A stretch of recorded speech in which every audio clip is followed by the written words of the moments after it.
कांग्रेस और दूसरी पार्टियां इक्का दुक्का सीटों पर आगे है, तो एक तरफा लीड पुणे में ले ली है बीजेपी प्लस ने। बिल्कुल। और ये देखिए संभाजी में एआईएमआईएम बीजेपी से आगे बढ़ गया है।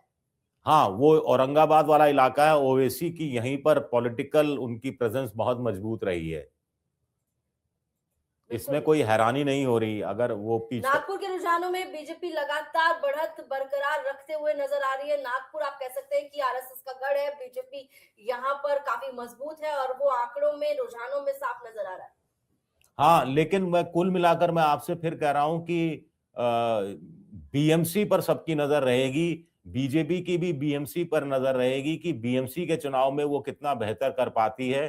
कांग्रेस हर जगह तीसरे नंबर पर नजर आ रही है, तो या बहुत पिछड़ती हुई कांग्रेस नजर आ रही है। मुंबई में 227 जो वार्ड है बीएमसी के, उसमें से 46 सीट के रुझान सामने हैं, जिसमें 25 पर बीजेपी आगे है, यूबीटी 19 पर आगे है, 2 पर कांग्रेस आगे है। तो काफी इंटरेस्टिंग मुकाबला जो है ये शुरुआत की जो 46 सीटों पर गिनती चल रही है उसमें नजर आ रहा है।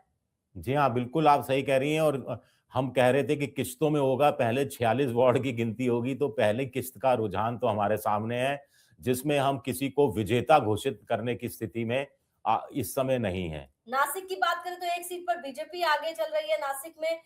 यहाँ पर नागपुर में देखिए, नागपुर में 27 सीट पर बीजेपी अलायंस जो है वो आगे है। पुणे में बीजेपी अलायंस 42 सीट पर आगे है, एनसीपी 14 पर आगे है। नागपुर की बात कर रहे थे, 27 पर बीजेपी आगे है, 2 पर एनसीपी शरद पवार आगे चलता हुआ यहाँ पर जो है वो नजर आ रहा है। तो बड़ी जो जानकारी है बीएमसी नतीजे से पहले शिवसेना यूबीटी का बड़ा आरोप, जी हाँ, बड़ा आरोप लगा दिया है शिवसेना उद्धव बालासाहेब ठाकरे ने। चुनाव खत्म होते ही बीएमसी कमिश्नर और बीजेपी की बैठक, ये इस वक्त की बड़ी जानकारी आपको दे रहे। कल शाम ही तय हो गए चुनाव के नतीजे, ये संजय राउत ने अभी आरोप लगाया, कल शाम ही तय हो गए। आचार संहिता में बीजेपी नेताओं से क्यों मिले कमिश्नर, ये बड़ा गंभीर सवाल पूछते हुए संजय राउत यहाँ नजर आ रहे हैं। शिवसेना यूबीटी के संजय राउत का बड़ा गंभीर आरोप सामने आया है। अभी जब पहले रुझान सामने आए हैं उसके बीच में बीएमसी नतीजों से पहले ही शिवसेना की ओर से, शिवसेना उद्धव बालासाहेब ठाकरे की पार्टी की ओर से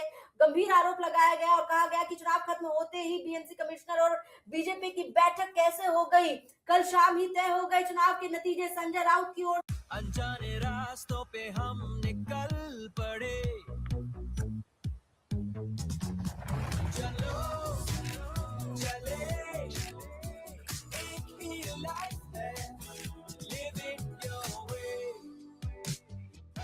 विजय जी, ये मेरी समझ में नहीं आता, ये आरोप ऐसे वक्त लगाया गया जब नतीजे सामने आ रहे हैं, रुझान के अंदर कड़ी टक्कर है, और संजय राउत का बयान तो साफ साफ बता रहा है कि उद्धव ठाकरे ने हार मान ली है। साफ बात तो यह है कि उनका ये बता रहा है कि धांधली हो गई, धांधली के कारण कमिश्नर मिल गए, पहले से रिजल्ट तय हो गया, तो अब लेकिन रुझान तो दूसरी कहानी बता रहे हैं।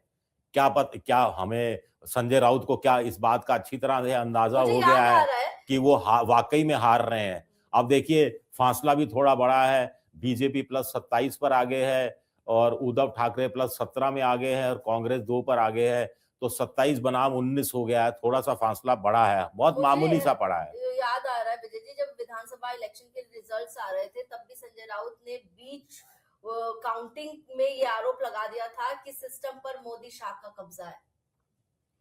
हाँ, ये आरोप तो लगते रहे हैं, चुनाव आयोग पर भी आरोप लगते रहे हैं, एसआईआर को लेकर भी कई तरह के आरोप लगते हैं, लेकिन अभी जब रुझान में मामला एक तरफा नहीं दिख रहा, तो ऐसे में इस तरह का बयान थोड़ा सा मुझे लगता है जल्दबाजी है। अब या तो उनको अंदाजा है कि वो हार रहे हैं, इससे तो यही लगता है।